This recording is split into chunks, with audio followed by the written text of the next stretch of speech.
Hello, I thought I'd do a short reading from my book, Dark Mirror, The Inner Work of Witchcraft. So I thought I would read about the inner work, because some people aren't that familiar with the term inner work and how that differs from the concept of spirituality. So to me, inner work, spirituality implies that there's some kind of spirit realm above and beyond where we currently are, and so that term can be alienating for people who don't believe in a spirit realm beyond where we actually are, and some people believe that the spirit world is intertwined with this one, and some people don't relate their spirituality or their inner states to spirits, so it kind of doesn't make sense for those people to call it spirituality. So the term inner work just means internal psychological processes, and a lot of people also talk about embodiment, and so I've got a whole section on embodiment in this book as well. So anyway, without further ado, I will start the reading. What is the inner work? Inner work is a name commonly given to the inner processes that happen in ritual.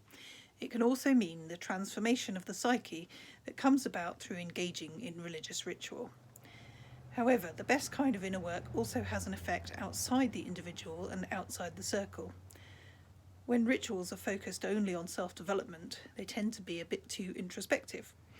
Ritual is about creating and maintaining relationships and connections between body, mind and spirit, with the earth and nature, the land, the spirit world, community and friends. It's also about creating, maintaining and restoring balance. Ritual can be about making meaning, telling our stories and reclaiming our history from the oppressors.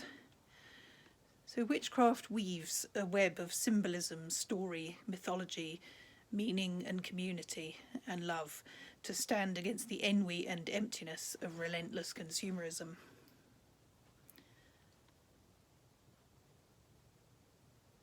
Witches create loosely held but welcoming community, a community that welcomes and celebrates diversity.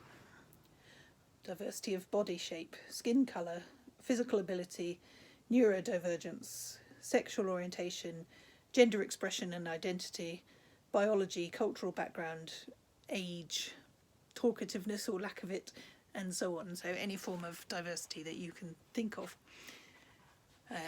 with the exception of intolerance, which we cannot tolerate.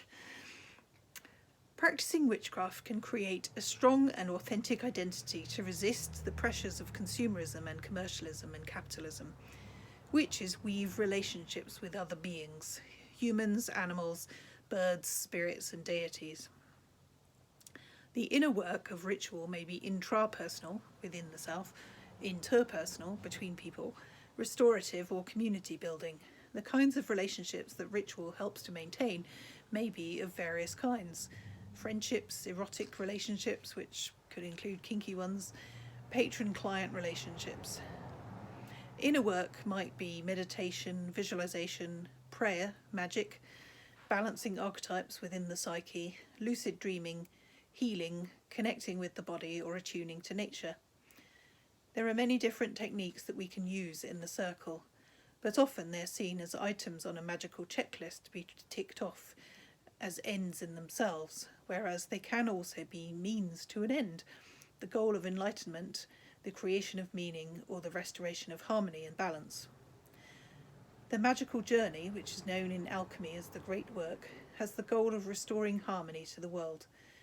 Traditionally, the goal of witchcraft and shamanism is to maintain relationships and harmony with the spirit world, particularly land spirits. So how does ritual relate to inner work? Ritual is a social activity, the creation of shared meaning. The inner work that we do in ritual helps us to connect with each other, with the gods, with nature and with the wider community, and it helps us to develop our empathy and compassion for all beings. Ross Nichols, the founder of the Order of Bards, Ovates and Druids, once said, "Ritual is poetry in the world of acts. In other words, that it's the acting out of metaphor and imagery and myth. We do ritual not just for its own sake, but to create meaning and beauty and connection. But ritual is not merely the outward performance of the ceremony, or the actions or words that we present. It's also about the movement of energy among the participants and the shifting of patterns and processes in the psyche. So that is the inner work, of which ritual is the outer container. I would argue that spirituality is not the same thing as the inner work. Spirituality is often done for its own sake, to be more spiritual, and often involves bypassing or ignoring real issues, denying strong emotions such as anger, and avoiding the real inner work. The inner work, on the other hand, is engaged upon to attain some other goal, for example, becoming a more effective trade union caseworker, or becoming a better witch, or becoming better at what you do generally. It sometimes happens as a byproduct of other activities. Doing the inner work of ritual will help you to become a more effective human being, a more effective activist. It's not about escaping from reality into some rose-tinted Neverland. It will also make your rituals more enjoyable, as you will be able to engage in them more deeply and gain refreshment from them to do your work in the world.